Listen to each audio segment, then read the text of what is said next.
හරි. අයිබෝවන් අද අපි ළමයි කතා කරනවා පේසුරු පොතේ ඉතුරු තව ප්‍රශ්න 25ක් සාකච්ඡා කරන්න හදන්නේ. මේ කලින් අපි ප්‍රශ්න 25ක් සාකච්ඡා කරා පළවෙනි වීඩියෝ එකේ. අද මම තව ප්‍රශ්න 25ක් සාකච්ඡා කරනවා.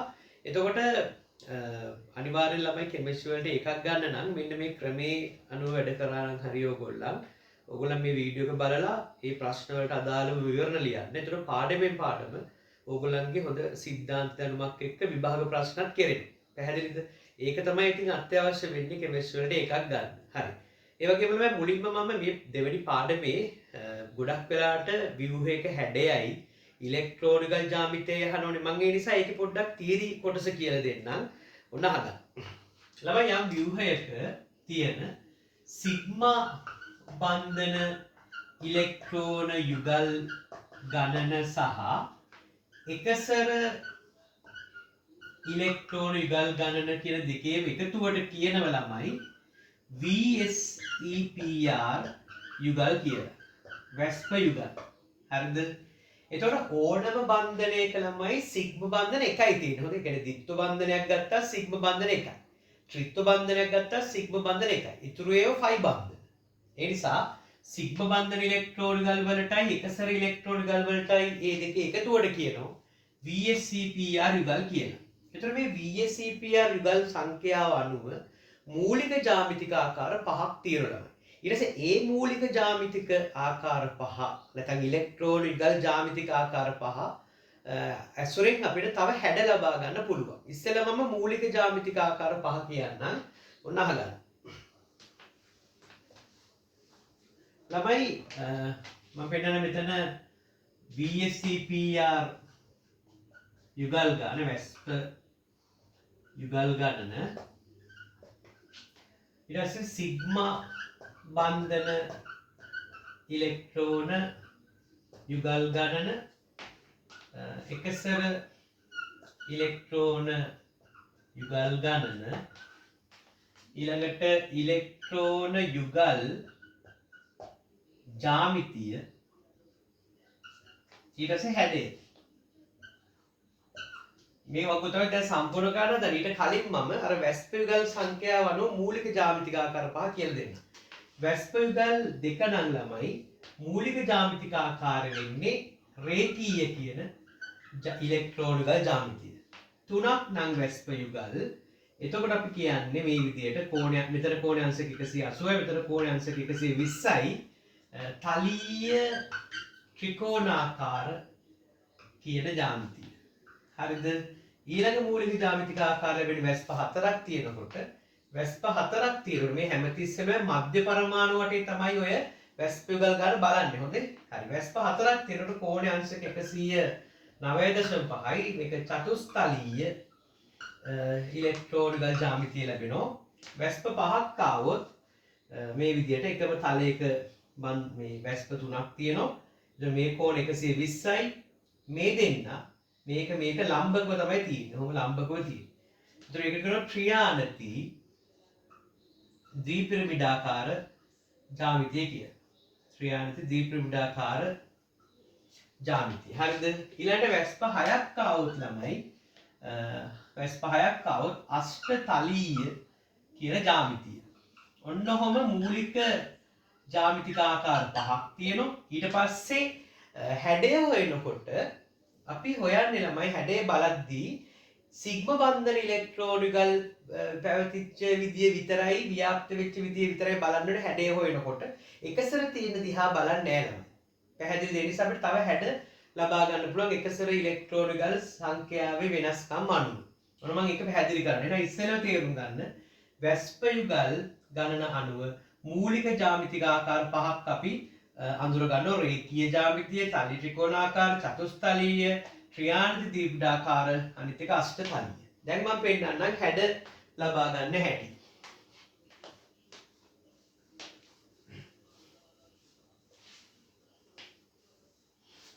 මේ බලන්න ළමයි.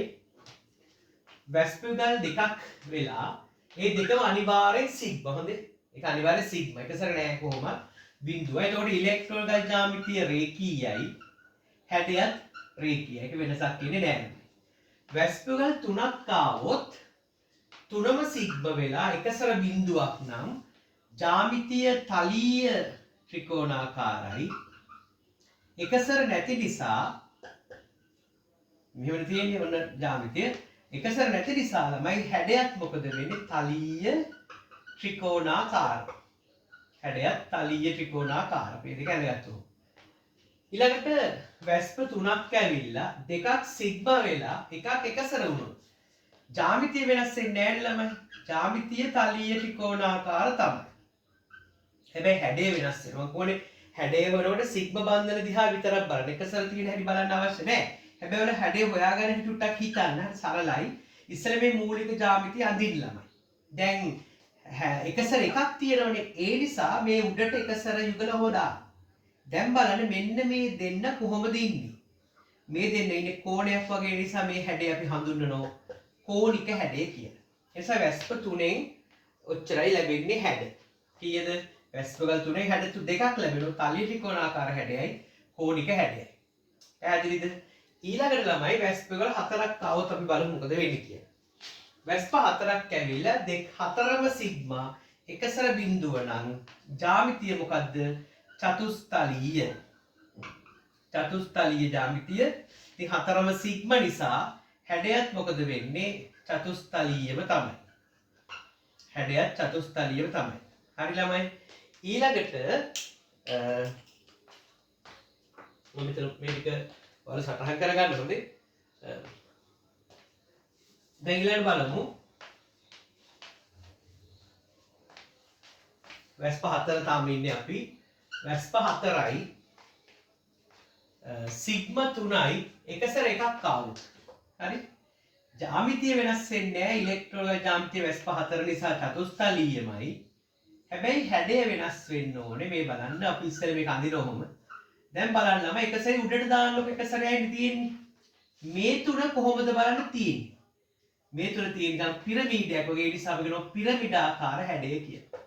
මේ දෙන පිරමීඩාකාර හැඩය වල චතුස්තලීය ජ්‍යාමිතියෙන් දැන් හැඩ දෙකක් අපි අරන් තියෙනවා. චතුස්තලීය හැඩයයි පිරමීඩාකාර හැඩය. තව බලමු. වැස්ප හතරක් ඇවිල්ලා දෙකක් සිග්මා එකසර යුගල් දෙකක් ආවොත් ජ්‍යාමිතිය වෙනසක් නෑ ළමයි. චතුස්තලීයමයි. චතුස්තලීයමයි. හැඩය හොයනකොට චතුස්තලීය ජ්‍යාමිතිය මූලික වශයෙන් ඇඳගෙන එකසර දෙක දාගන්නකො හැඩයක් එන විදියට. අන්න එතකොට අපිට පේනවා මේක මොකක් වගේද? කෝණයක් වගේ නිසා මෙතන හැඩය කෝණිකයි කියලා අපි නම් කරගන්න. එහෙනම් ওই විදියට ළමයි වැස්ප හතරෙන් අපි ගන්නවා හැඩ කීයක්ද? හැඩ තුනක් ගන්නවා. එකක් චතුස්තලීය, පිරමීඩාකාර, කෝණික හැඩය. දැන් මම කියලා දෙන්නම් වැස්ප පහක් ආවම ජ්‍යාමිතිය හොයන හැටි. ජ්‍යාමිතිය සහ හැඩය හොයන හැටි. ජ්‍යාමිතිය දන්න ඕනේ වැස්ප පහක් කියන්නේ ත්‍රිආනති ද්විපිරිඩාකාරනේ. මේ එන මෙන්න වැස්ප පහක් නම් පහම සිග්මා එකසර බිඳුවයි. එතකොට ජ්‍යාමිතියත් ත්‍රිආනති ද්විපිරිඩාකාර. ත්‍රිආනති ද්විපිරිඩාකාර. හරි? හැඩයක් ඉතින් මොකද වෙන්නේ? හැඩයත් ඕකම තමයි. ත්‍රිආනති ද්විපිරිඩාකාර. ඊළඟට තමයි වැස්ප පහයි හතරක් සිග්ම වෙලා එකක් එකසර වුණොත් ජ්‍යාමිතිය වෙනසක් නෑ. මේකමයි මොනවද හැඩය හොයන හැටි. ඉතින් මේක ඇඳ ගන්න ළමයි. දැන් එකසර එකයිනේ දාන්න ඕනේ. හරිද? එකසරක මෙතෙන්ට දැම්ම කියලා හිතන්න ඕන ළමයි. දැන් මේක අනිත් පැත්ත ගැහුවොත් මෙන්න මෙහෙම නේද තියෙන්නේ.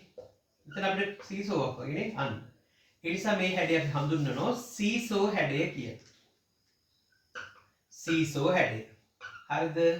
එහෙනම් ඔන්න වැස්ප පහෙන් සිග්ම හතරක් වෙලා එකසර එකක් આવොත් හැඩය සීසෝ ජ්‍යාමිතිය නම් ත්‍රිආනති ද්විපිරිඩාකාර.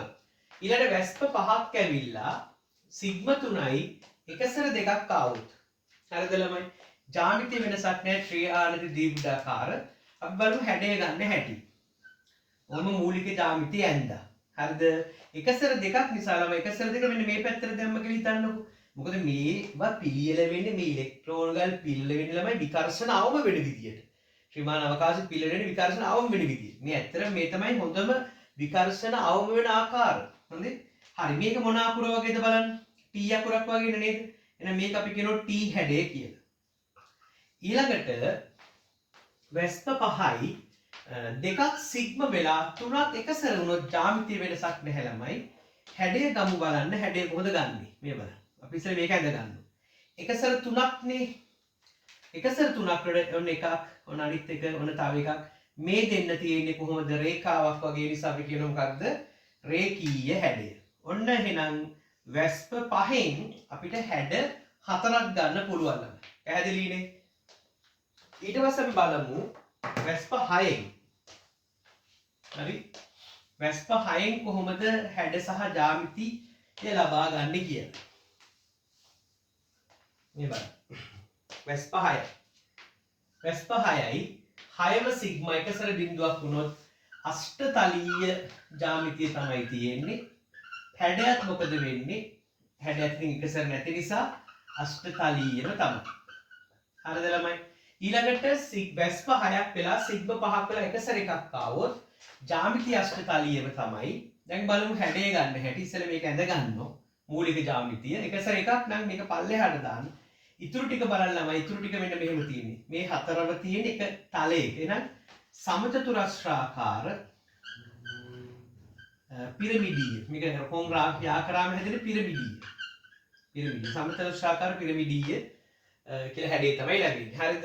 ඊළඟට වැස්ප 6යි සිග්ම 4යි එකසර දෙකක් ආවොත් ජ්‍යාමිතිය අෂ්ටතලීය ළමයි. හැඩය හොයනකොට මේ බලන්න එකසර දෙක උඩට දැම්මා එකක් අනිත් එක යට දැම්මා. මේ හතර තියෙන්නේ සමචතුරස්‍රාකාර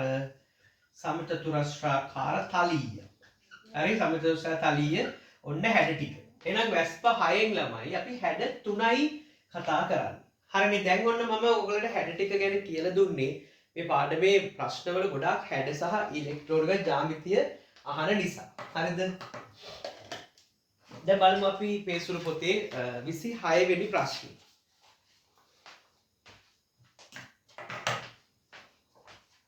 පස්සේ බලමු.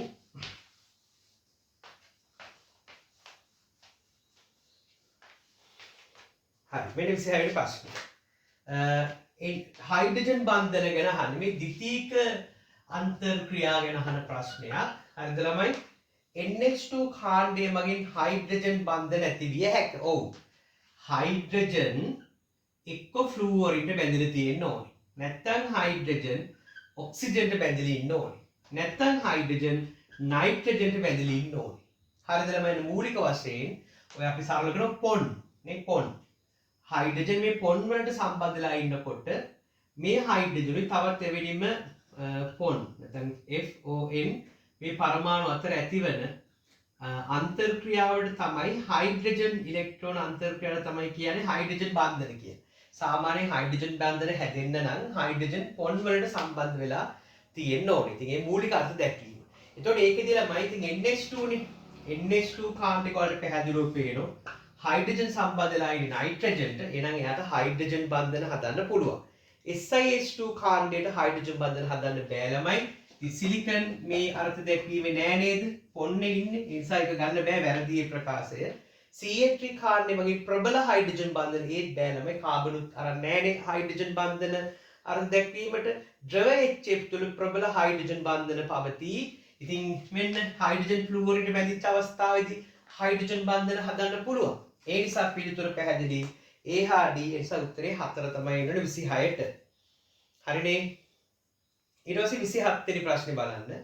මින් කුමන අණුව ද්‍රවීය නොවේද? ද්‍රවීය නොවේද ළමයි. ද්‍රවීය නොවේද කියලා අහන්නේ මොකද්ද? නිර්ද්‍රවීය වේද කියලා නෙවෙයි අහන්නේ.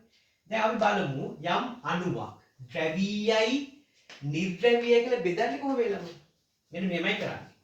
අණුවකට සංප්‍රයුක්ත අපි ටෝටල් සංප්‍රයුක්ත දීඩව ගූර්ණය මියු කියන්නේ දීඩව ගූර්ණය. T වලින් මම කියන්නේ ටෝටල් එක කියන්නේ සංප්‍රයුක්ත දීඩව ගූර්ණයක් තියෙනවා නම් ළමයි අණුව මොකද වෙන්නේ? අණුව ද්‍රවීය වෙනවා. හරිද? සංප්‍රයුක්ත දීඩව ගූර්ණයක් තියෙනවා නම් අණුව ද්‍රවීයයි. සංප්‍රයුක්ත දීඩව ගූර්ණ බිඳුව නම් අණුව මොකද වෙන්නේ? නිර්ද්‍රවීය වෙනවා. දැන් ඉතින් මම කිව්වා නිර්ද්‍රවීය වෙන අණුව නිර්ද්‍රවීය වෙන සමමිතික හැඩ ටිකක් තියෙනවා. ඒ අනිවාර්යයෙන් සම්මිතික හැඩ තියෙනකොට අණුව නිර්ද්‍රව්‍ය වෙනවා. මොනවද මේ සම්මිතික හැඩ ටික මතක් කරන්න? රේඛීය හැඩය, තලීය ත්‍රිකෝණාකාර හැඩය, චතුස්තලීය හැඩය. හරිද? ඊළඟට ත්‍රියානති ද්විප්‍රවිඩාකාර හැඩය. ඊළඟට අෂ්ටතලීය හැඩය, අනිත් එක තමයි සමචතුරස්‍රාකාර තලීය හැඩය. ඒ හැඩ තියෙනවා නම් බන්ධන ද්‍රවීය වුවත් ළමයි අණුව මොකද වෙන්නේ? සංප්‍රයුක්ත දීර්ඝ ගූර්ණ බිඳුවක් වෙලා අණුව නිර්ද්‍රවීය වෙනවා. එහෙනම් මේ ප්‍රශ්නේ අහන්නේ ළමයි මින් කුමන අණුව ද්‍රවීය නොවේද කියලානේ. එහෙනම් ඔයාලා හොයන්න ඕනේ නිර්ද්‍රවීය අණුව. ඒ කියන්නේ දීර්ඝ ගූර්ණය බිඳුවක් වෙන අණුව. ඒ කියන්නේ සමමිතික හැඩයක් තියෙන අණුව තමයි ඔයාලා තෝරන්න ඕනේ. බලමු. NH3 ගත්තොත් ළමයි නයිට්‍රජන් වටේ ඔන්නෝම හයිඩ්‍රජන් 3 දෙනෙක් බැඳෙනවා. පහක් තියෙනවා පස්වෙනි කාණ්ඩ නිසා නයිට්‍රජන් වටේ ඉලෙක්ට්‍රෝන 1 2 3 4 5. දැන් මෙයාගේ හැඩය පිරමිඩාකාරයි ළමයි. වැස්ප 4යිනේ. ඒ නිසා ජ්‍යාමිතිය චතුස්තලීයයි. හැඩය පිරමිඩාකාරයි. මේක අසමිතික අණුවක් පිරමිඩාකාර කියලා කියන්නේ. නිසා සංප්‍රයුක්ත දීර්ඝ ගූර්ණයක් තියෙනවා. ඒක ද්‍රවීය අණුවක්. ඊළඟට HCl. HCl ගේ ළමයි පැහැදිලි විද්‍යුත් ඍණතා වෙනසක් තියෙනවා. ඒක බන්ධනයේ තියෙන්නේ. ඩෙල්ටා ධන හයිඩ්‍රජන්, ක්ලෝරින් ඩෙල්ටා ඍණ මෙන්න මේ පැත්තට අපි දීර්ඝ ගූර්ණ පෙරන්නේ ධනෙන් ඍණට. හරිද? ඔන්නෝම දීර්ඝ ගූර්ණයක් තියෙනවා. ඒ නිසා මේ අණුව ද්‍රවීය අණුවක්. HCl ද්‍රවීයයි. ඊළඟට CO2. CO2 ගන්නකොට ළමයි අන්න යාගේ හැඩය ගත්තොත් රේඛීයයි. ඒක සමමිතික හැඩයක්. ඒ සම්මිතික හැඩයක් නිසා ළමයි සම්ප්‍රයුක්ත දීර්ඝ ගූර්ණ බිඳුවක් වෙනවා. අන්න එයා නිර්ද්‍රවීය. එහෙනම් ඒක තමයි උත්තරේට එන්න ඕන. හා බලමු SO2. SO2 කියනකොට ළමයි එතන සල්ප වටේ ඉලෙක්ට්‍රෝන 6ක් තියෙනවා. බන්ධන 1 2 3 4කට ඉලෙක්ට්‍රෝන 4ක් ගියා. තව දෙකක් ඉතුරුයි. එතකොට මේක කෝණික හැඩයක් තියෙන. ජ්‍යාමිතිය ගත්තොත් වැස්ප ගාන 1 2 3යි. ඒ කියන්නේ තලීය ත්‍රිකෝණාකාර ඉලෙක්ට්‍රෝනිකල් ජ්‍යාමිතියක් තියෙන්නේ. හැඩය කෝණිකයි. ඉතින් කෝණික කියලා කියන්නේ අසමිතික හැඩයක්. සම්ප්‍රයුක්ත දීර්ඝ ගූර්ණයක් ඒකට තියෙනවා. ඊට H2S. H2S ගත්තත් ඒත් එහෙමයි ළමයි. කෝණික හැඩයක් තියෙන ජ්‍යාමිතිය නම් චතුස්තලීය වැස්ප 1 2 3 4 නිසා චතුස්තලීය ඉලෙක්ට්‍රෝනිකල් ජ්‍යාමිතිය හැඩය කෝණිකයි. ඒක අසමිතික හැඩයක්. ඒ නිසා මේකට දීර්ඝ ගූර්ණයක් තියෙනවා. ඒ නිසා ඒක ද්‍රවීයයි. එහෙනම් උත්තරේට එන්නේ නිර්ද්‍රවීය අණුවකට එකනේ හිටියේ CO2. උත්තරේ එහෙනම් 27ට 3. ඊට පස්සේ 28 බලමු.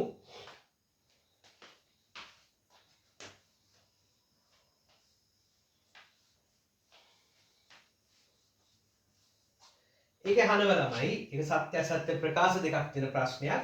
PF3 අණුව තලීය වේ. තලීය වේ කියන්නේ මේ බෝඩ් එකේ තලයේම ඔක්කොම පෙන්වන්න පුළුවන් නම් අන්න ඔක්කොම තියන්න පුළුවන් නම් තලීයයි. දැන් බලන්නකෝ.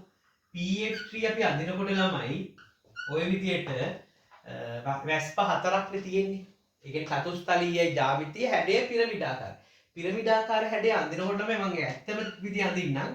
එක බන්ධනයක් මේ බෝඩ් එක කියන තලයෙන් එළියට ඇවිල්ලා. අනිත් බන්ධනය බෝඩ් එක කියන තලයෙන් ඇතුළට ගිහිල්ලා. අනිත් එක බෝඩ් එක කියන තලයේම තියෙනවා. ඔන්න ඔහොම කතාවක් තමයි ළමයි පිරමිඩාකාර හැඩය. ඉතින් ඔයාලට පැහැදිලිව පේනවා මේ බන්ධනයයි එකම තලයක නෙමෙයි ඉන්නේ. ඉතින් මේක තලීය අණුවක් නෙමෙයි. මේ බෝඩ් එකේ තලයේම තියන්න බෑ මේ අණුව. එහෙනම් තලීය අණුවක් නොවේ කියන එක තමයි හරියන්නේ. මේක කියන්නේ තලීය වේ කියලා. ඒ නිසා ඒක වැරදි. PF3 හිදී පොස්පරස් ත්‍රි සංයුජ වේ. මොකද්ද මේ සංයුජතාව කියන්නේ? බන්ධන හදන්න දායක කරපු ඉලෙක්ට්‍රෝන සංඛ්‍යාව. ඉතින් මෙයා බන්ධන 3ක්නේ හදලා තියෙන්නේ ළමයි. ඒ නිසා බන්ධන හදන්න ඉලෙක්ට්‍රෝන 3ක් දායක කරන. ඒ නිසා මේ මොහොතේදී PF3 ගේ සංයුජතාව 3යි. නිසා පළවෙනි ප්‍රකාශය අසත්‍යයි, දෙවෙනි ප්‍රකාශය සත්‍යයි. ඒ නිසා උත්තරේ තෝරගන්නේ 4 කියලා. හරි. ඊට පස්සේ 29 වෙනි ප්‍රශ්නේ බලමු. ඒක තියෙන්නේ Cl ඊළඟට Br ඊට පස්සේ ෆ්ලුවරින් phosphorus oxygen ළමයි. පරමාණු වර්ග කීයද? 1 2 3 4 5. කවුද මධ්‍ය පරමාණුව? සාමාන්‍යයෙන් මධ්‍ය පරමාණුව වෙන්නේ විද්‍යුත් ඍණතාවය අඩු පරමාණුව. ඒ නිසා ෆ්ලුවරින් ක්ලෝරින්වත් බ්‍රෝමින්වත් ෆ්ලුවරින්වත් ඔක්සිජන්වත් නෙමෙයි යාල විද්‍යුත ඉහළ කට්ටිය. ෆොස්ෆරස් තමයි මැදට එන්නේ. ඉතින් අපි ඉස්සෙල්ලා ඔක්සිජන් ඔහොම සෙට් කරමු. ඔක්සිජන් බන්ධන කීයක් හදන කෙනෙක්ද ළමයි? දෙකක් හදන කෙනෙක්. නිසා දෙකක් දෙන්න. ඊළඟට Br නම් හැලජන හදන්නේ හැමතිස්සෙම එක බන්ධනයයි වටේ ඉන්නකොට. තව එතන Cl Br එකයි ෆ්ලූරින් එකයි Cl එක. දැන් බලන්නකො ෆොස්ෆරස් වටේ තව ඉලෙක්ට්‍රෝන තියෙනවද බලන්න ඉතුරු වෙලා 1 2 3යි 4යි 5යි. 5යි තියෙන්නේ ඉතින් බන්ධන පහට 5ක් දීලා මෙන්න හැඩය. මෙන්න ලුවිස් යූලේ. හැඩය එතකොට වැස්ප 1යි 2යි 3යි 4ක් නිසා චතුස්තලීයයි මේ ඉලෙක්ට්‍රෝනිකල් ජ්‍යාමිතිය එකසර නැති නිසා හැඩයත් චතුස්තලීයයි. ඉතින් උත්තරේට එන ළමයි චතුස්තලීය දේ කියන එක 29ට. 30. මින් කුමන අණුව වඩාත්ම ද්‍රවීය වේද? කුමන අණුව වඩාත්ම ද්‍රවීය? ඒ කියන්නේ ද්‍රවීයතාව වැඩි එක ඔන්න අහන්නේ. ඒ කියන්නේ දීද්‍රව ගූර්ණය හොඳට තියෙන අණුවක් ගැන මේ අහන්නේ ළමයි. බලමු. දීද්‍රව ගූර්ණය හොඳට තියෙන අණුවක්. ඒතර ඔයගලන්ට මෙන්න මම ඉතින් උදාහරණ පෙන්නන්නම්කෝ. NH3 තියෙනවා. ළමයි අපි මේකේ දීද්‍රව ගූර්ණ ලකුණු කරන්න සිද්ධ වෙනවා. එක සැරයක් අපි ඔන්නම පෙන්නනවා හැඩය. ඔය විදිහට එක සැරේ වල ඉලෙක්ට්‍රෝනිකල් පැතිරලා තියෙන ඔන්න හැඩයට කියලා කියනවා. දැන් මේ බලන්නකෝ කවුද විද්‍යුතය වැඩි නයිට්‍රජන්ගේද හයිඩ්‍රජන්ගේද විද්‍යුතය වැඩි නයිට්‍රජන්ගේ. ඒ නිසා මෙයා ඩෙල්ටා ඍණ මේක ඩෙල්ටා ධන. ඔන්න ඔය පැත්තට එහෙනම් දීද්‍රව ගූර්ණයක් ලැබෙනවා. මෙතනත් එහෙමයි මෙතනත් එහෙමයි. තව කතාවක් තියෙනවා. එකසර ඉලෙක්ට්‍රෝන යුගල් වලුත් ළමයි මතක තියාගන්න දීද්‍රව ගූර්ණයක් ඇති වෙනවා. මේ හරි ඉලෙක්ට්‍රෝන වැඩි ළමයි ඒ නිසා මේ පැත්තේ ඩෙල්ටා ඍණ මේ හරි ඉලෙක්ට්‍රෝන අඩුයි ඒ කියන්නේ ඩෙල්ටා ධන. ඒ නිසා එකසරේ මගිනුත් දීද්‍රව ගූර්ණයක් අපි ලකුණු කරනවා ඔන්න ඔය විදිහට. ඒ නිසා අපි වඩාත්ම ද්‍රවීය අණුව තෝරනකොට ළමයි ඉස්සෙල්ලා ඒ අණුව ඇඳලා දීද්‍රව ගූර්ණ තියෙන පැති බලන්න. මේකේ බලන්නකො ලකුණු කරලා බලන්න තියෙන්නේ කොයි විදිහද කියලා. මේකේ දීද්‍රව ගූර්ණ ඔක්කොම තියෙන එකම දිශාවකට. ඒ වගේම ඔයාලා බලන්න මේ එක NH බන්ධනයක සාමාන්‍ය විද්‍යුත් ඍණතා වෙනස ඔයාලා පොඩ්ඩක් හොයන්න ඕන ළමයි. ඔයාලට මූලික වශයෙන් මෙන්න මේ පරමාණු වල විද්‍යුත් ඍණතාවය මතක තියෙන්න ඕන. මොනවද? ෆ්ලූරින්ගේ 4යි. ඔක්සිජන්ගේ 3.5යි. හරිද? ඊළඟට මම මේ සාමාන්‍යයෙන් තියෙන අගයන් කියන්නේ ඊළඟට නයිට්‍රජන් හා Cl මෙතන 3යි. කාබන්ගේ 2.5යි හයිඩ්‍රජන්ගේ 2.1යි. ඔය අලුත් සිලබස් එකේ ළමයි රිසෝස් බුක් එකේ චුට්ටක් වෙනස් කරලා තියෙන මේ අගයලු සමහරක් ඒවල මම මේ පරණ අගයන්ටත් ඉතින් මේක වැරද්දක් නෑ. හොඳේ දැනට අපි එහෙම ගමු. එතකොට නයිට්‍රජන්ගේ විද්‍යුතය 3යි හරිනේ. හයිඩ්‍රජන්ගේ කියන්නේ 2.1යි. වෙනස කියන්නේ 0.9. අපි මේ විද්‍යුත් ඍණතා වෙනසෙන් හොයන්නේ ළමයි මෙයාගේ ඩෙල්ටා වල විශාලත්වය. විද්‍යුත්තාවස වැඩි නම් මේ ඩෙල්ටා ලොකුයි. විද්‍යුත්තාවස අඩු නම් ඩෙල්ටා පොඩි. ඒ නිසා අපි සාධක දෙකක් ගැන හිතන්න ඕනේ.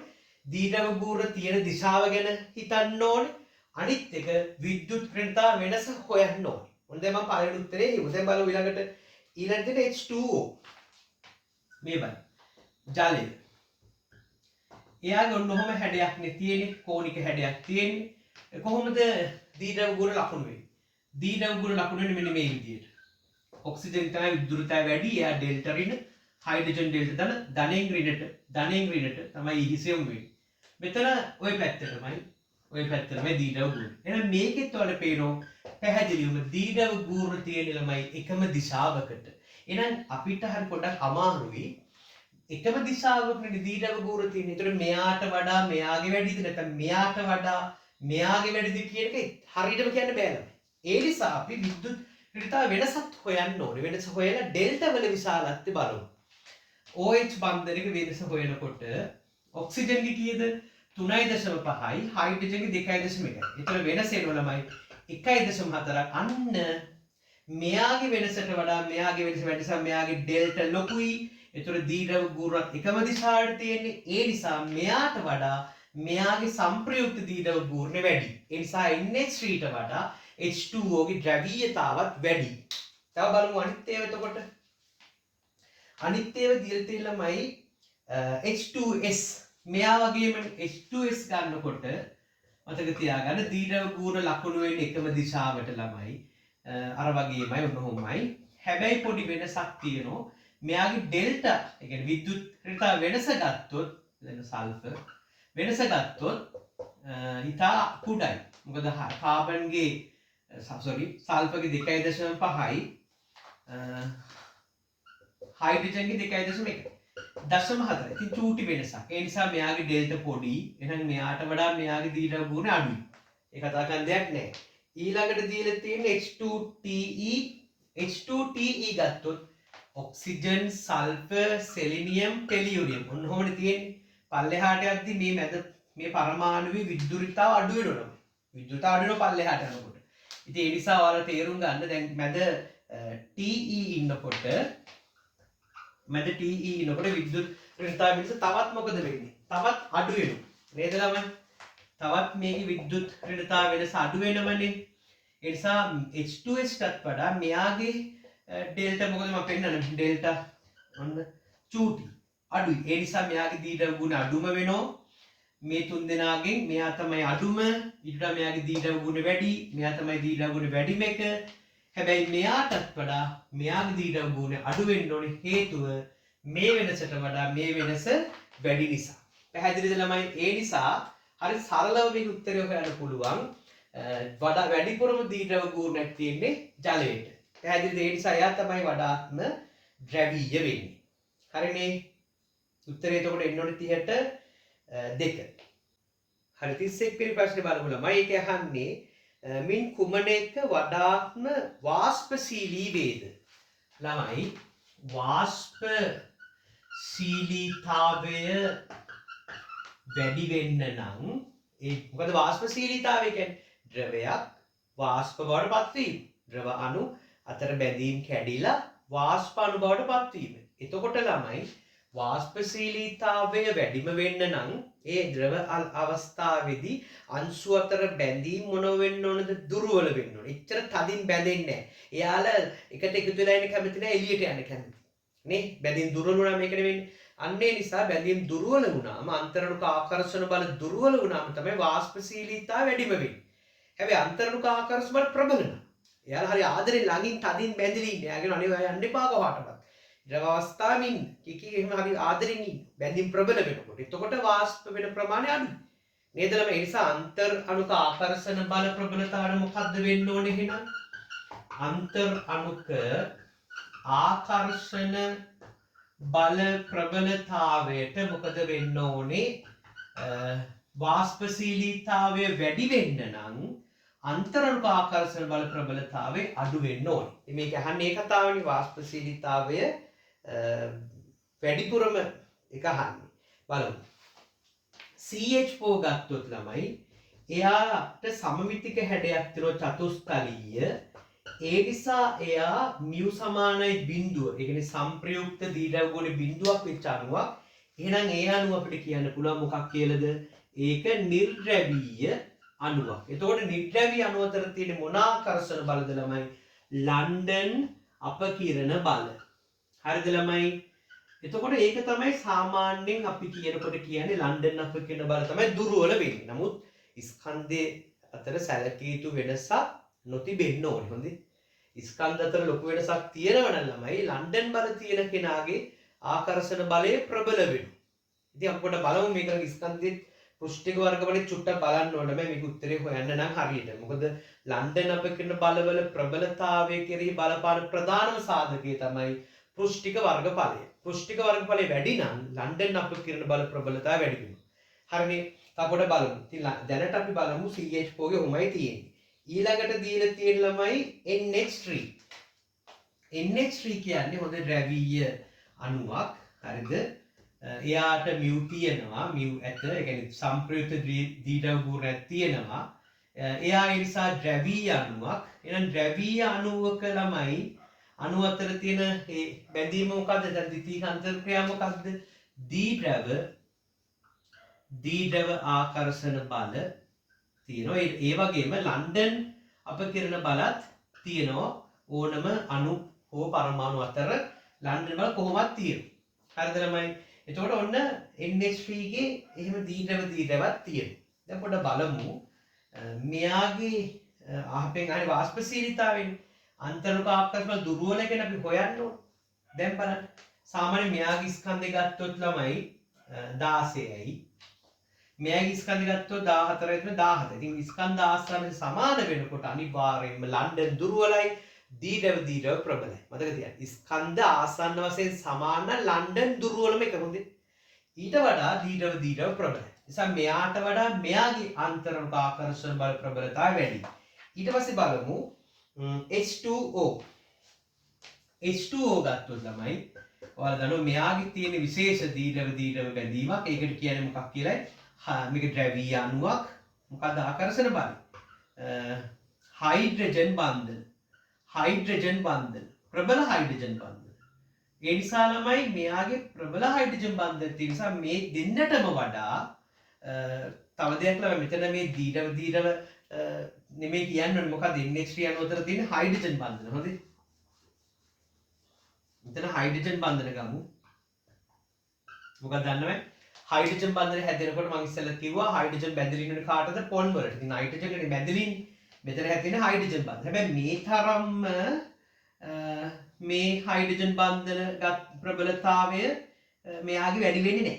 මෙයාට වඩා මේකේ තමයි හයිඩ්‍රජන් බන්ධන ප්‍රබල වෙන්නේ. හරිද?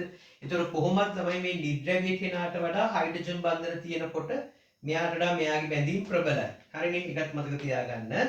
ඊළඟට එහෙනම් මෙයාගේ ප්‍රබල හයිඩ්‍රජන් බන්ධන නිසා මේ දෙන්නටම වඩා මෙයාගේ බැඳීම් ප්‍රබලයි. ඊළඟට තියෙනවා HF. HF ගෙත් ළමයි තියෙන්නේ මොනවද? හයිඩ්‍රජන් බන්ධන. ද්‍රවීය අණුවක් හයිඩ්‍රජන් බන්ධන ඊට අමතරව ලන්ඩන් බල මෙයාගේ තියෙනවා. මෙතනත් ළමයි ලන්ඩන් බල තියෙනවා. හොඳේ. ලන්ඩන් බල තියෙනවා. එතකොට දැන් මේ හතර දිනාගෙම ගත්තොත් ළමයි මේ හතර දිනාම ගත්තොත් මෙයාගේ තමයි බැඳීම් දුර්වලම.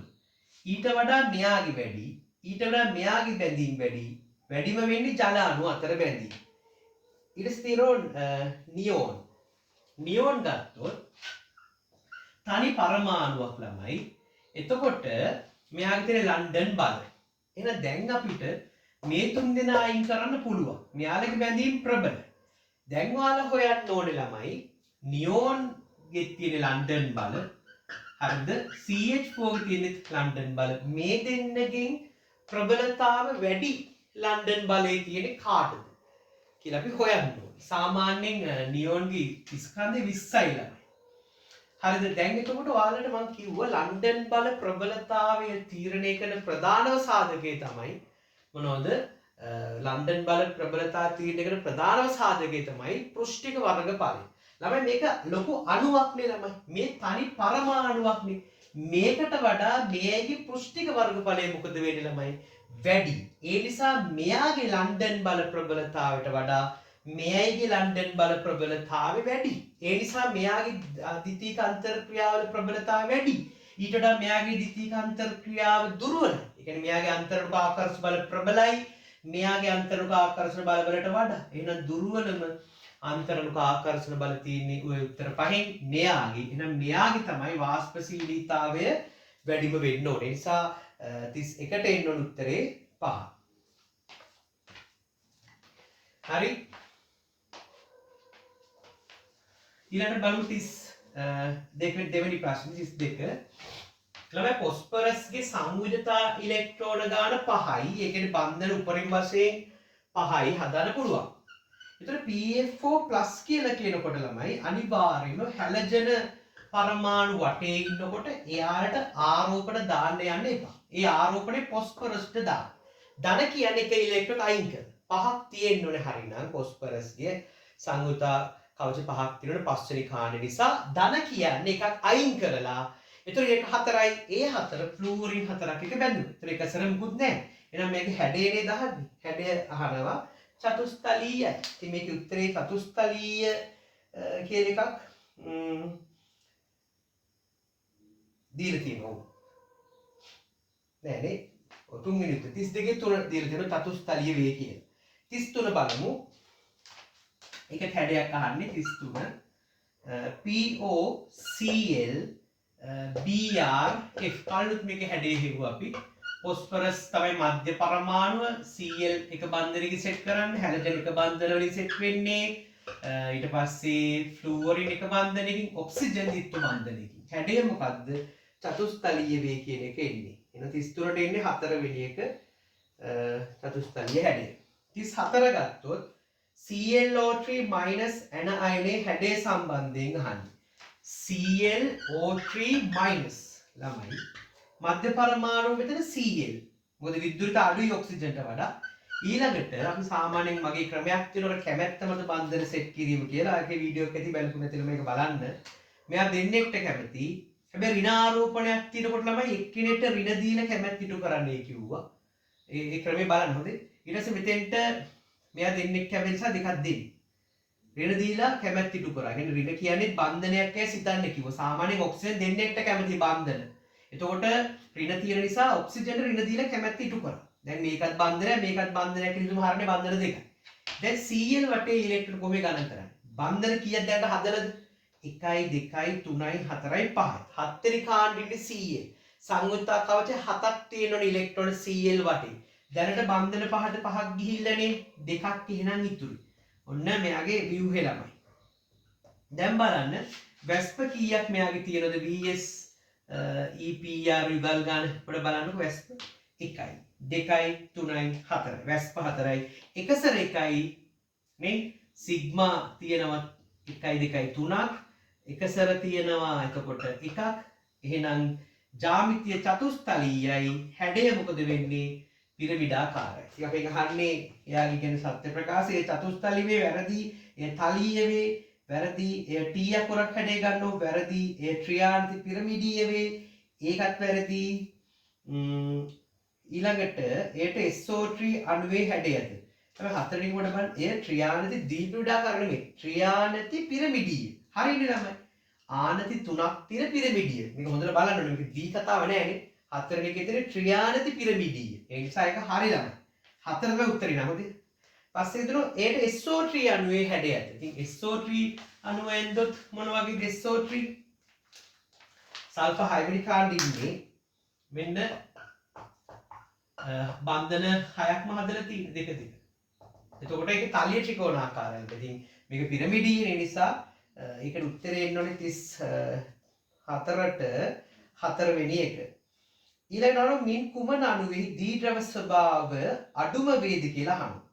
දීර්ඝ ස්වභාව අඩුම වේද ළමයි ඉස්සෙල්ලා බලන්න මේ උත්තරවල දීර්ඝ ස්වභාව අඩු වෙන නම් සම්ප්‍රයුක්ත දීර්ඝ කූර බිඳුවක් වෙන එකක් තියෙනවද කියලා බලන්නකො ළමයි එහෙම බලන් යනකොට H2S කෝණිකයි දීර්ඝ කූරයක් තියෙනවා pH3 පිරමිඩාකාරයි දීර්ඝ කූරයක් තියෙනවා ASH3 එහෙම තමයි phosphorus පහළහැන් ඉන්නේ ඒ පිරමිඩාකාරයි දීර්ඝ කූරයක් තියෙනවා H2SC කියනකොට ඔක්සිජන්ට යටින් ඉන්නේ සෙලිනියම් සල්ෆර් යටින් ඉන්නේ ඔක්සිජන් සල්ෆර් සෙලිනියම් ඒ කියන්නේ ජලාණු වගේ තමයි කෝණිකයි දීර්ඝ කූරයක් තියෙනවා ද්‍රවීයයි BF3 ගත්තොත් ළමයි BF3 තලීය ත්‍රිකෝණාකාරයි ඒක සමමිතික හැඩයක් μ සමාන බිඳුවයි ඒක නිර්ද්‍රවී අණුවක් අන්න යාගේ තමයි එතකොට දීර්ඝ ස්වභාව අඩුම වෙන්නේ හරි අපි 36 වෙනි ප්‍රශ්නේ බලමු නයිට්‍රජන් සම්බන්ධයෙන් මින් කුමන ප්‍රකාශ අසත්‍ය වීමට වඩාත්ම ඉඩ තිබේද NCl3 පවතී ඔව් එන්ට ළමයි ඔය විදිහට බන්ධන තුනක් හදා ගන්න පුළුවන් එක සැරේ බලපුත් තියෙනවා. පැහැදිලිද? එහෙනම් NCl3 තියෙනවා. අවුලක් නැහැ. ඒක හරි. මේක අහන්නේ අසත් වීමට ඉඩ තියෙන එක. NF3 ඉතින් ඒකත් ඒ කතාව තමයි. NF3 තියෙනවා. මොකද බන්ධන තුනයි එක සැරේ යුගලයි. හරිනේ? මොකද නයිට්‍රජන් උඩරම ඉලෙක්ට්‍රෝන ගල් කීයක් තියාගන්න පුළුවන්ද ළමයි? 4ක් තියාගන්න පුළුවන්. හරි. ඉලෙක්ට්‍රෝන 4ක් තියාගන්න පුළුවන්. ඉතින් හරිනේ. ඊළඟට NO2+ NO2+ අදේකොට ළමයි ඔන්න හැඩය හරි එතකොට මේකෙත් වැස්පගල් 4 කියන්නේ ඉලෙක්ට්‍රෝන ගල් 4ක් තියෙනවා අවුලක් නැහැ වැස්පගල් 4ක් නෑ යන්නේ වැස්පගල් තියෙන දෙකයි ඒක මොකද සිග්මා දෙකයිනේ තියෙන්නේ සිග්මා එකසර වලටයි වැස්ප කියන්නේ ඉලෙක්ට්‍රෝන ගල් 4ක් තියෙනවා ඒ නිසා ඒක පවතිනවා ඊළඟට NF5 වෙනකොට ළමයි N වටේ බලන්න ඉලෙක්ට්‍රෝන යුගල් 5ක්. ඒ කියන්නේ ඉලෙක්ට්‍රෝන 10ක්. බැහැනේ ළමයි. දෙවෙනි ආවර්ත පරමාණුවක් මැද හිටියොත් මේ වටේ තියාගන්න පුළුවන් උපරිම ඉලෙක්ට්‍රෝන ගාන 8යි. නැත්නම් ඉලෙක්ට්‍රෝන ගාන 4යි. හේතුව මොකද්ද? දෙවෙනි ආවර්තයේ ඉන්න පරමාණුක අන්තිම කවචයේ තියෙන දෙවෙනි ශක්ති මට්ටම. ඒකේ තියෙන S උප ශක්ති මට්ටමයි P උප ශක්ති මට්ටමයි විතරයි. S වල උපරිම වශයෙන් ඉලෙක්ට්‍රෝන 2ක් පුළුවන්. P වල උපරිම වශයෙන් ඉලෙක්ට්‍රෝන 6ක් පුළුවන්. ඒ නිසා ඔක්කොම ඉලෙක්ට්‍රෝන 8යි තියාගන්න පුළුවන් සංයුක්ත කවචයේ දෙවෙනි ආවර්ත පරමාණුවක් මැද හිටියොත්. පැහැදිලිද? මෙහෙම තුන්වෙනි ආවර්ත පරමාණුවක් මැද හිටියොත් එයා වටේ තියාගන්න පුළුවන් උපරිම ඉලෙක්ට්‍රෝන යුගල් ගාන එයා ඉන්න කාණ්ඩාංකයට සමානයි. උදාහරණයක් පොස්පරස් ඉන්නේ පස්වෙනි කාණේ රෝම ඉලක්කම් වලින්. එතකොට පොස්පරස් තුන්වෙනි ආවර්තයේ පස්වෙනි කාණ්ඩාංක එයාට ඉලෙක්ට්‍රෝන ගාන කීයක් තියාගන්න පුළුවන්ද? 5. නමුත් නයිට්‍රජන් පස්වෙනි කාණ්ඩේ හිටියට එයා ඉන්නේ දෙවෙනි ආවර්තයේ.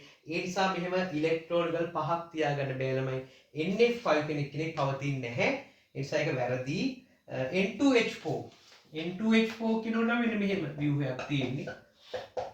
එතකොට බන්ධන බලන්න ඉලෙක්ට්‍රෝන ගාන 4ක් නයිට්‍රජන් වටේ තියෙනවා. ඒක අවුලක් නෑ. එහෙනම් මෙයා තමයි පවතින්න බැරි. පැහැදිලි උත්තරේ එහෙනම් 36ට එන්නේ 4 වෙනි එක. හරි මේ ප්‍රශ්නේ තියෙන්නේ PHCH3 කාණ 3ක් ફોස්ෆරස්ට සම්බන්ධ වෙලා තියෙනවා. බන්ධන 3කට ඉලෙක්ට්‍රෝන 3ක් දීලා 5ක් ඉලෙක්ට්‍රෝන ඉන්නවා පස්වෙනි කාණ්ඩ නිසා ફોස්ෆරස්. එහෙනම් මෙතන තව එක සැර යුගලක් තියෙනවනේ. ඊළඟට AlCl3. ළමයි AlCl3 ඉලෙක්ට්‍රෝන ගුණ සංයෝගයක්. ඒ කියන්නේ අෂ්ටකයවත් සම්පූර්ණ නැති කෙනෙක්. ඒ නිසා මෙයා උත්සාහ කරන අෂ්ටකය සම්පූර්ණ කරගන්න. ඉතින් ફોස්ෆරස් කියන ફોස්ෆරස් ඔයාලට දෙන්නකෝ ඉලෙක්ට්‍රෝනයක්. එතකොට අපි දෙන්න හදමුකෝ බන්ධනයක්. එහෙම කියලා කියනවා. එතකොට ફોස්ෆරස් කියනවා හරි දෙන්න. කියලා මේ ફોස්ෆරස් ඉලෙක්ට්‍රෝන දෙකම ඇලුමිනියම් ගාවට දීලා ફોස්ෆරස්ුයි ඇලුමිනියම්ුයි බන්ධනයක් හදනවා. හැබැයි ફોස්ෆරස් එහෙම ඉලෙක්ට්‍රෝනයක් දෙනකොට ළමයි ફોස්ෆරස් කී ඉලෙක්ට්‍රෝන දෙකක් තියෙනවනේ. ඒක ඉලෙක්ට්‍රෝනයක් ඇලුමිනියමටත් අයිති වෙනවා. හොඳයි. తాවකාලිකව. ඒ නිසා මෙන්න මෙහෙම බන්ධනයක් හදනවා. එහෙම හැදෙන බන්ධනයේ තියෙන ඉලෙක්ට්‍රෝන යුගලම තනි පරමාණුවක් විසින් දායක කිරීමෙන් සෑදෙන බන්ධන අපි හඳුන්වන්නේ ළමයි දායක සහ සංයුජ බන්ධන කියලා. හැබැයි ඒක හැදෙන විදිය විතරයි වෙනස. හැදුනට පස්සේ අඳුරගන්න බෑ ළමයි මෙන්න මේක තමයි දායක සහ සංයුජ බන්ධන කියලා අඳුරගන්න බෑ ඔක්කොම එක වගේ. මේ සහ සංයුජ බන්ධනයි මේවයි මේකත් මේ ඔක්කොම එක වගේ. අඳුරගන්න බෑ. හොඳයි විභාගයක් කිව්වොත් දායක බන්ධනයක් හඳුනාගත හැකි කිව්වොත් වැරදි. දායක බන්ධනයේ හැදෙන විදිය මුල විතරයි වෙනස. මොකද දායක බන්ධනයේ තියෙන විශේෂත්වය බන්ධනයේ තියෙන ඉලෙක්ට්‍රෝන යුගලම දායක කරන්නේ එක පරමාණුවක්. සාමාන්‍යයෙන් අපි කලින් කතා කරමු මේ සහසංයෝජ බන්ධන. දැන් මේ බන්ධනේ ගත්තොත් මේක එක ඉලෙක්ට්‍රෝනයක් ફોස්ෆරස් දීලා අනිත් එක කාබන් දීලා. එහෙනම් මේ බන්ධනේ හැදෙලා තියෙන්නේ. නමුත් මෙතන තියෙන ඉලෙක්ට්‍රෝන දෙකම දුන්නේ කවුද? ફોස්ෆරස්. හරිනේ. ළමයි දායක බන්ධන පෙන්වන විදියක් තියෙනවා. පරණ සිලබස් එකේ ඉදිරිය මෙහෙම ඊතලයක් කොහොමද දාලා පෙන්වන්න පුළුවන්? යන ඉලෙක්ට්‍රෝන යන විදිය නැත්තම් දුන්න කෙනාට ධන දෙනවා ගත්ත කෙනාට ඍණ දෙනවා. අපි කියන්නේ දුන්නොත් ධනයි. දෙන එක හොඳ ක්‍රියාවක්, ධන ක්‍රියාවක්. දුන්නොත් ධනයි, ගත්ත නිසා ඍණයි. අන්න එහෙමත් පේනවා. නමුත් මේකේ ළමයි පරණ සිලබස් එක කියන උත්තරේ දීලා තියෙන පස්වෙනි එක මේ විදිහට දීලා තියෙනවා. නමුත් දැන් දෙනවා නම් මෙන්න මෙහෙම තමයි දෙන්නේ. හොඳ ඒකත් මතක තියාගමු. හරි 38 වෙනි ප්‍රශ්නේ බලමු. SiF6 අපි දන්නව ළමයි සිලිකන් 4 වෙනි කාණ්ඩේ ඉන්නේ. නිසා ඉලෙක්ට්‍රෝන 4යි තියෙන්නේ. නමුත් හැලජන වටේ ඉන්නකොට ළමයි ඔයාලට මම කිව්වා ඍණ ආරෝපණ හෝ ධන ආරෝපණ මුකුත් කිසිම ආරෝපණයක් දාන්න එපා හැලජන් පරමාණු වටේ ඉන්නකොට. ඒක දාන්න වෙන්නේ සිලිකන්ට. අන්න සිලිකන්ට 2- දැම්මට පස්සේ එයාගේ 4ක් තිබ්බා. 2- කියන්නේ ඉලෙක්ට්‍රෝන දෙකක් අරගෙන. ඒ කියන්නේ ඔක්කොම ඉලෙක්ට්‍රෝන 6ක් එතකොට තියෙනවා ළමයි. බන්ධන 6ක් ෆ්ලුවරින් 6ක් එක හදනවා.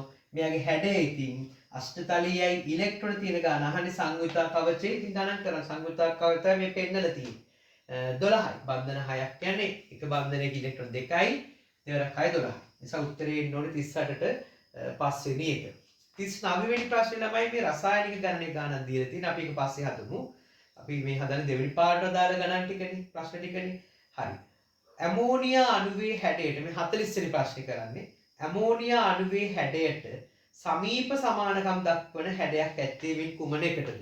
ඉස්සෙල්ලා ඇමෝනියා අණුවේ හැඩය අදගන්න. දැන් ඇමෝනියා අණුවේ හැඩය ගත්තොත් එන් පස්වෙනි කාණ්ඩේ ඉන්නේ නයිට්‍රජන් බන්ධන 3කට ඉලෙක්ට්‍රෝන 3ක් දුන්නා.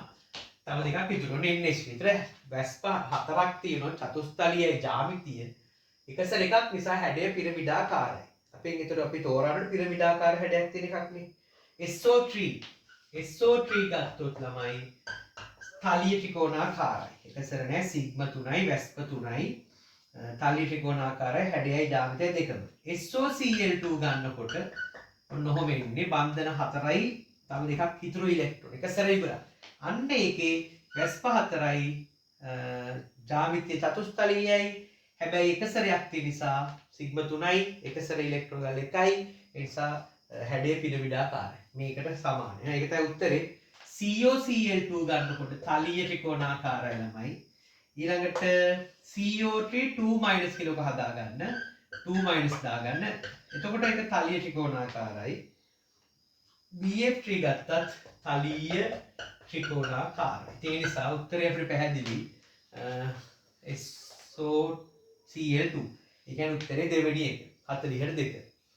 41 දී අහන්නේ මේ දායක බන්ධනයක් කියන කතාවක් අහන්නේ ළමයි. 41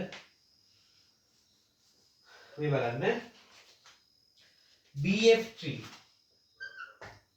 මෙන්න BF3 ඊළඟට NCH3 කාණ්ඩ 3යි. දැන් මෙතන බලන්න මේ දෙන්න අතර බන්ධනය ගැන අහන්නේ කොහොම හැදෙන්නේ? මෙයා මෙයාට දායක කරලා ඒ දෙන්න බන්ධනයක් හදුවා. මෙන්න මේ බන්ධනය අලුතෙන් හැදෙන බන්ධනය නේ. අන්නේ බන්ධනය ගැන අහන්නේ ළමයි. එතකොට මෙයා දුන්න නිසා ධනයි ගත්ත නිසා ඍණයි. එහෙම නෙන්නේ. දැන් බලමු ප්‍රකාශන N පරමාණුවෙන් ඉලෙක්ට්‍රෝනයක් පළමුව B පරමාණුවට తాවකාලිකව සංක්‍රමණය වන ලෙස සැලකිය හැකියි. ඔව් ළමයි. මෙහෙම ඉලෙක්ට්‍රෝන දෙකම දෙනකොට එක ඉලෙක්ට්‍රෝනයක් කාට අයිති වෙනවද? බෝරෝන්ට අයිති මේ පැත්තේ තියෙන ඉලෙක්ට්‍රෝන. අනිත් ඉලෙක්ට්‍රෝන නයිට්‍රජන්ට අයිති. නමුත් දෙකම නයිට්‍රජන්. නමුත් తాවකාලිකව බෝරෝන්ට ඉලෙක්ට්‍රෝනයක් හිමි වෙනවා. B ප්‍රකාශය සහ මුලින්ම වැරදි. මොකද බෝරෝන් පරමාණුවෙන් ඉලෙක්ට්‍රෝන දෙන්නේ නැහැ. බෝරෝන් ගාව ඉලෙක්ට්‍රෝන නැහැ. Cත් එහෙමයි වැරදි. D ප්‍රකාශය බලන්නකෝ. N පරමාණුව බන්ධනය සෑදීම සඳහා ඉලෙක්ට්‍රෝන යුගලක් සපයයි. ඔව්. බන්ධන හදන්නේ ඉලෙක්ට්‍රෝන යුගලක් සපයනවා. එහෙනම් A හා D නිසා සත්‍ය ප්‍රකාශ 41ට උත්තරේ 4 කියලා තෝරගන්න පුළුවන්. හරි. ඊට 42 බලමු. වායුමය අවස්ථාවේ දී පරමාණුක අණුවක්. ළමයි මෙන්න මෙහෙම තීරියක් තියෙනවා. එකම කාණ්ඩයක ඉන්න මූලද්‍රව්‍යවල බොහෝ ගුණ සමාන වෙනවා. එකම කාණ්ඩයක පවතින මූලද්‍රව්‍යවල බොහෝ ගුණ සමාන වෙනවා. හැම ගුණයක්ම නෙමෙයි බොහෝ ගුණ. Hydrogen, lithium, sodium. මේ බලන්න. පොටෑසියම්, රුබීඩියම්, සීසියම්. මේ පළවෙනි කාණ්ඩේ මූලද්‍රව්‍ය ටිකනේ. එතකොට ළමයි හයිඩ්‍රජන්ට H2 ගෑස් විදිහට ඉන්න පුළුවන් නම් එක සමාන ගුණ තියෙන්න ඕන නම් එකම කාණ්ඩයේ මූලද්‍රව්‍ය වලට සෝඩියම්ට Na2 ගෑස් විදිහට ඉන්න පුළුවන්. හැබැයි සෝඩියම් ඝනයක් විදිහට ඉන්නකොට නැත්නම් සෝඩියම් තනි පරමාණුවක් විදිහට ඉන්නකොට ඒක ලෝහයක් ළමයි. ඒක ලෝහක බන්ධන තියෙන. හැබැයි Na2 ගෑස් හැදුවම ඒක සහසංයෝජ බන්ධනයක් H2 වගේ. ඒ නිසා මෙතන උත්තරේ අපිට තෝරන්න වෙන්නේ ළමයි සෝඩියම් කියන උත්තරේ. නියෝන් කොහෙත්ම එන්න බෑ, ආගන් කොහෙත්ම එන්න බෑ ළමයි. ඇයි නියෝන්, හීලියම්, නියෝන්, ආගන් කියන මේ නිෂ්ක්‍රීය වායු ඉන්නේ තනි පරමාණු විදියට කවදාවත් ද්වි පරමාණුක අණු හදන්නේ නැහැ ඒ තුන් දෙනා. ඒ නිසා උත්තරේ 42ට පැහැදිලි තුන්වෙනි එක. 43 වෙනි ප්‍රශ්නේ. පරමාණුක කාක්ෂික සම්බන්ධ පහත් සඳහන් කුමන ප්‍රකාශ සත්‍ය වේද? මේ කාක්ෂික අතිච්ඡාදනය ගැන ඉතින් මම චුට්ටක් ඒකේ තීරි කොටස කියන්න ළමයි. මොනවා ගන්න? පරමාණුක කාක්ෂික අපි දුන්නේ S පරමාණුක කාක්ෂික දෙකක් රේඛීය අතිච්ඡාදනය වෙලා සිග්මා බන්ධන හැදෙන්න පුළුවන්. මේ හයිඩ්‍රජන් උදාහරණ H2 ගන්න පුළුවන් සිග්මා බන්ධන තමයි තියෙන්නේ HH පරමාණු අතර. ඒ වගේම P පරමාණුක කාක්ෂික දෙකක් ඔය විදිහට රේඛීයව මේ නෂ්ටි දෙක යාකන රේඛාව ඔස්සේම අතිච්ඡාදනය වෙනව නැත්නම් අපි කියන්නේ රේඛීය අතිච්ඡාදනයක් කියලා. නෂ්ටි දෙක යාකන රේඛාව ඔස්සේම එකිනෙක මත වැටෙනවා නම් කාක්ෂික දෙක අපි කියන එක රේඛීය අතිච්ඡාදනයක් කියලා. එතකොට මෙතන අපි උදාහරණයක් කරලා මේ ෆ්ලූවරින් නම් මෙතන ෆ්ලූවරින් නම් FF සිග්මා බන්ධනේ හැදිලා තියෙන ළමයි P පරමාණුක කාක්ෂික දෙකක් අතර රේඛීය අතිච්ඡාදනය. එහෙනම් P පරමාණුක කාක්ෂික අතර අතිච්ඡාදනයේ සිග්මා බන්ධනය හැදෙන්න පුළුවන්. ඒ වගේම අපිට පාර්ශ්වික අතිච්ඡාදනය P පරමාණුක කාක්ෂික දෙක නෂ්ටි දෙක යාකන රේඛාවෙන් පැත්තෙන් පාර්ශිකව අතිච්ඡාදනය වෙනවා නම් මෙහෙම හැදෙන බන්ධන වලට කියන්නේ ෆයි බන්ධන කියලා. පැහැදිලිද ළමයි? ඒ වගේ තව උදාහරණයක් ගමු. S කාක්ෂිකයකුයි P කාක්ෂිකයකුයි බන්ධනය වීමක් බලමු. හයිඩ්‍රජන් S ක්ලෝරීන්ගේ P අන්න මෙතන තියෙන්නේ මොකක්ද? සිග්ම බන්ධනයක්. එහෙනම් එතන තියෙන S හා P පරමාණුක කාක්ෂික අතර රේඛීය අතිච්ඡාදනය. දැන් බලමු උත්තර ටික.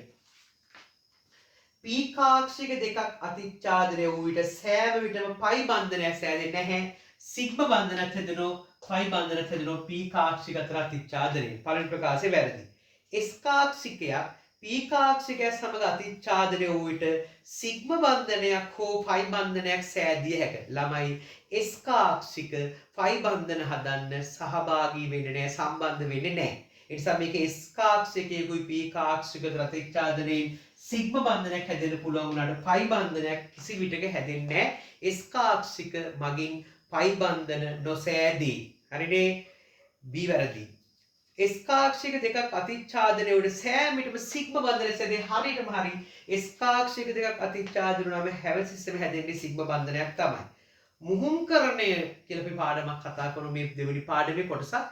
එතෙදි කියන්නේ ළමයි අසමාන ශක්තියක් තියෙන පරමාණුක කාක්ෂික මිශ්‍ර වෙලා එහෙම නැත්නම් මුහුම් වෙලා සමාන ශක්තියක් සහ සමාන හැඩයකින් යුත් මුහුම් කාක්ෂික සෑදීම තමයි මුහුම්කරණය කියලා කියන්නේ. එතකොට අසමාන ශක්තියක් තියෙන මේ පරමාණුක කාක්ෂික එකම පරමාණුවට අයත් වෙන්න ඕනේ. ඒව තමයි මිශ්‍ර වෙන්නේ. ඉතින් මේක කියලා තියෙන්නේ ඒක. ඒ නිසා C හා D ළමයි සත්‍යයි. උත්තරේ 43ට 3 තෝරන්න පුළුවන්.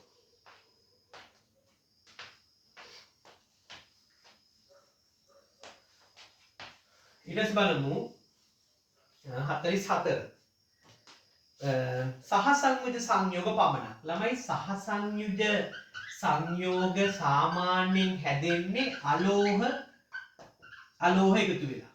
අයනික බන්ධන හැදෙන්නේ ලෝහයි අලෝහයි එකතු වෙලා. මේකේ සාමාන්‍ය මූලිකම දේ අලෝහ එකතු වෙලා සහසංයුජ ලෝහයි අලෝහයි එකතු වෙලා අයනික. දැන් බලමු පළවෙනි උත්තරේ.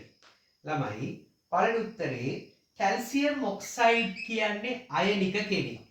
ඒ නිසා ඒක කොහෙත්ම ගන්න බෑ. ඊළඟට සෝඩියම් කියන කෙනත් ලෝහක බන්ධනයක්. ඒක ලෝහක බන්ධන. අයනිකත් නෙවෙයි සහසංයුජත් නෙවෙයි ලෝහක. ඒ නිසා ඒකත් ගන්න බෑ. පළවෙනි උත්තරේ ගන්න බෑ. ග්‍රැෆයිට් සහසංයුජයි හුමාලේ H2O නේ සහසංයුජයි. ඉතින් පළවෙනි උත්තරේ ගන්න බෑ. මේ දෙන්න නිසා. අහන්නේ සහසංයුජ විතරයි. ඊළඟට පොටෑසියම් ක්ලෝරයිඩ් KCl අයනිකයි ලෝහයකුයි අලෝහයකුයි ඉන්න පේනෝනේ. ඊළඟට ප්‍රොපේන් ගන්න පුළුවන් සහසංයුජය. ප්‍රොපේන් කියලාමයි C3යි H8 ඕගනික් කරාම වල දැනගන්න පුළුවන්. එතනෝල් කියන්නේ සහසංයුජයි, හයිඩ්‍රජන් සහසංයුජයි. KCl නිසා ගන්න බෑ ළමයි අයනික නිසා. ජලය හයිඩ්‍රජන් සෝඩියම් ක්ලෝරයිඩ් අයනිකයි. ඒ නිසා ගන්න බෑ තුන්වෙනි උත්තරේ. අනිත් ඒවා නම් සහසංයුජ ඒවා. හතරවෙනි එක බලන්න කාබන් ඩයොක්සයිඩ් ඔක්සිජන් ක්ලෝරීන් ජලය ඒක නම් හරි. පස්වෙනි උත්තරේ ගන්න බැරි හුමාලය සෝඩියම් ප්‍රොපේන් හයිඩ්‍රජන්. සෝඩියම් වල තියෙන්නේ ලෝහක බන්ධනයක්. ඒ නිසා සෝඩියම් ගන්නත් බැහැ. සහසංයුජ සංයෝග විතරක් තියෙන නම් මොන උත්තරේද? හතරවෙනි එකේ. ඊට පස්සේ බලන්න 45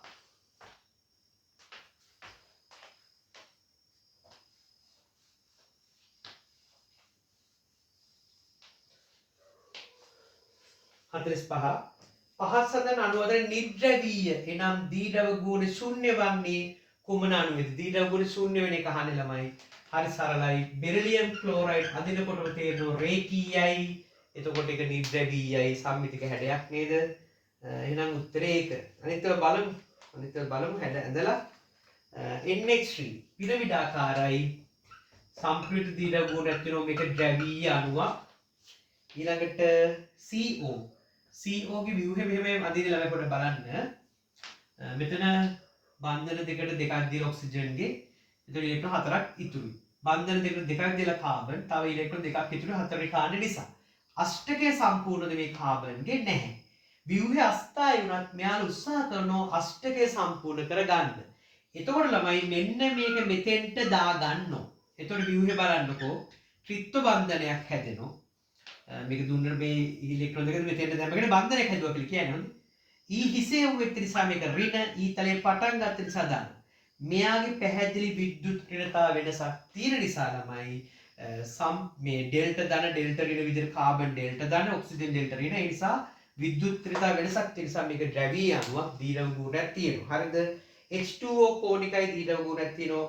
CHCl3 ළමයි ක්ලෝරෝෆෝම් කියන්නේ මෙයාගේ සමමිතික හැඩයක් තිබ්බට චතුස්තලයේ කියන සම්මිතික හැඩේ තිබ්බට ළමයි වටේ ඉන්න කට්ටිය වෙනස්.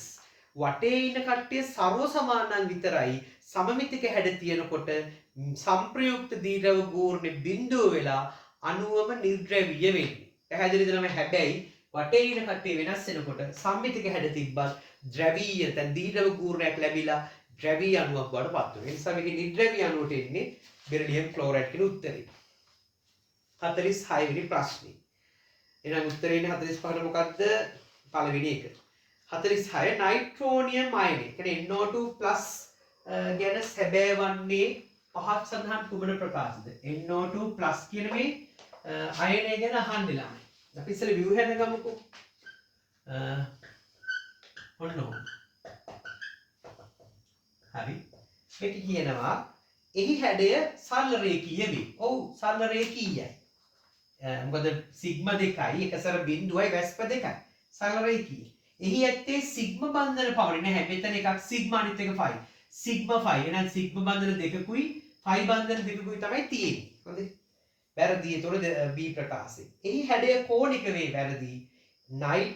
නයිට්‍රජන්හි සංයුජතා කවචයේ ඉලෙක්ට්‍රෝන 8කට වඩා අඩුවෙන් ඇත.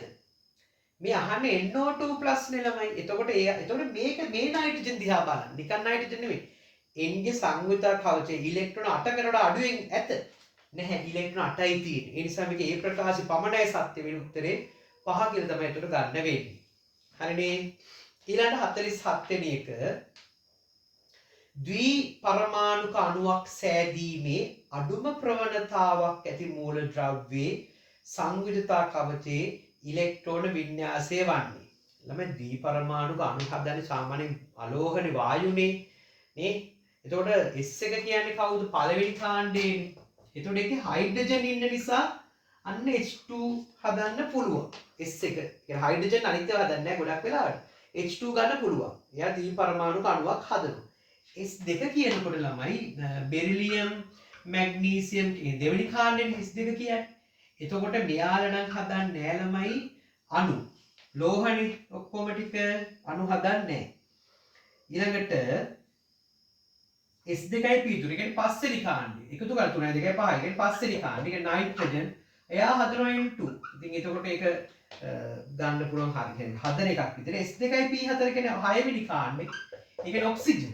ඉතින් ඔක්සිජන් O2 හදනවා. දී පරමාණු අණු හදනවා. මේ ඒකට ඒක ගන්න බෑ උත්තරේට. අඩු ප්‍රමාණයට NS S2යි P5 කියන 7 වෙනි කාණ්ඩේ. 7 වෙනි කාණ්ඩේ ඉතින් ෆ්ලූරින් ක්ලෝරින් දෙන්නම බ්‍රෝමීන් අයඩින් ඔක්කොම ද්වි පරමාණුක අණු තමයි හදන්නේ.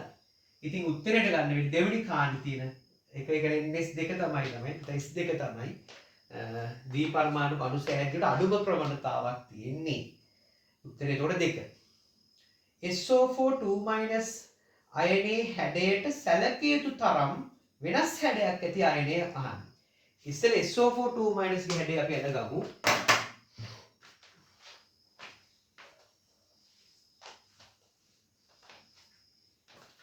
මෙන්න SO4 2- අර ඔක්සිජන් දෙන්නෙක්ට ඍණ දෙන්න ළමයි. ඔන්න ඔක චතුස්තරීය හැඩයක් තියෙන්නේ. එතකොට NH4+. ඉතින් ඒකත් චතුස්තරීයයි. මොකද සිග්මා 4ක් තියෙනවා.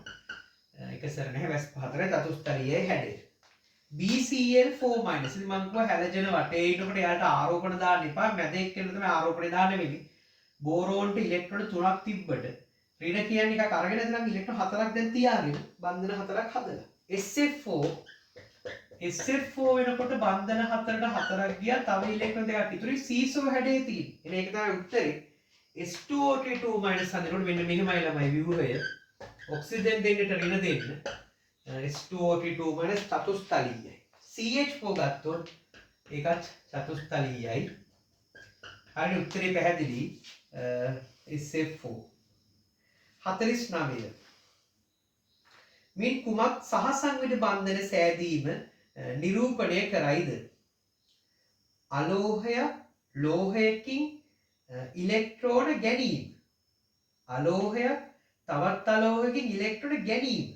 ලෝහයක් ඉලෙක්ට්‍රෝන යුගලක් අලෝහයකට දීම. අලෝහයක් ඉලෙක්ට්‍රෝන යුගලක් ලෝහයට දීම. ඉතින් ඉලෙක්ට්‍රෝන දෙන්නෙත් නැහැ ගන්නෙත් නැහැ. මොකද කරන්නේ? හවුලේ තියාගන්නේ පරමාණු දෙක අතර. ඉතින් උත්තරේ ලෝහයක් සහ අලෝහයක් අතර ඉලෙක්ට්‍රෝන හවුල් කර ගැනීම වේ. එතන සාමාන්‍යයෙන් ළමයි හරිනම් අලෝහ අතර තමයි ඉලෙක්ට්‍රෝන හවුල් කරගන්නේ. හැබැයි ලෝහ සහ අලෝහ අතරත් සහසංවිධ බන්ධන හැදෙන උදාහරණයක් ඇලුමිනියම් ක්ලෝරයිඩ් එක.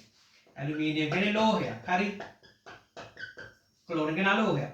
ඉතින් මේ අතර ඉලෙක්ට්‍රෝන වල හවුලේ තියාගෙන ඉතින් අනිත් ප්‍රකාශات එක බලනකොට හරිම උත්තරේ 5 කියලා තමයි ගන්න වෙන්නේ. يعني ඒ උත්තර හතරත් එක බලනකොට හොඳ උත්තරේ 5.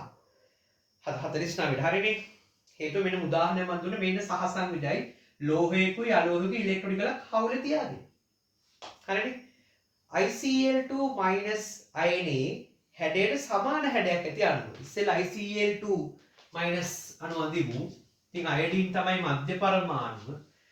Cl වටේ ඉන්නකොට ආරෝපණ දාන්න එපැයි කිව්වා. එතකොට අයිට තමයි දාන්න වෙන්නේ.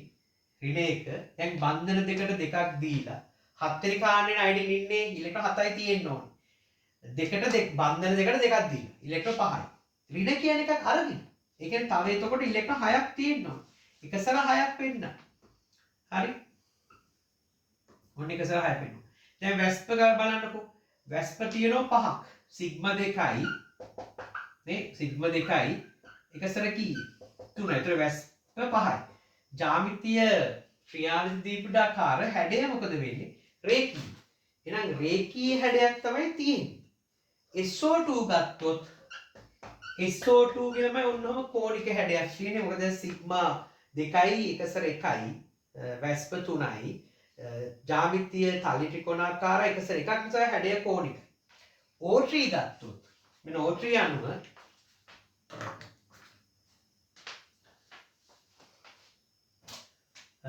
මෙහෙම තමයි අතන අඳින්න වෙන්නේ O3 ධන ඍණ දාන්න වෙන ළමයි. හරි. ඔයාලා මේ ලුයිස් යූ හඳින මගේ කෙටි ක්‍රමය බලන්න අනිවාර්යෙන්. ඒතර ඔයාලට ඕන ලුයිස් යූ හඳින්නත් පුළුවන් ඒ කෙටි ක්‍රමය. හොඳේ. මෙයාගේ එතකොට සිග්මා කීයද? 2යි. එකසර කීයද? එකසර 1යි. එතකොට වැස්ප 3යි. ජ්‍යාමිතීය මොකක්ද තුනන තලි ත්‍රිකෝණාකාරයි. හැඩය එතකොට කෝණිකයි. හරිනේ. ඉතින් රේඛීය ගන්න අපි හොයාගෙන යන්නේ බෙරිලියම් ක්ලෝරයිඩ් රේඛීයයි. අන්න උත්තර H2S ගත්තොත් ඉතින් මේ හැම එකම අඳින්න ළමයි. වැස්ප කීයද සිග්මා කීයද එකසර කීයද කියලා එහෙමත් ලියන්න හැඩ හොයන හැටි. හොඳේ. H2S කෝණිකයි. HOCl ගන්නකොට මෙහෙම view එකක් තියෙන. ඉතින් ඒක කෝණිකයි. හරිනේ. එහෙනම් උත්තරේ ළමයි අහන්නේ 50ට රේඛීය හැඩයක් තියෙන එකනේ අහන්නේ. උත්තරේ තුන්වෙනි එක.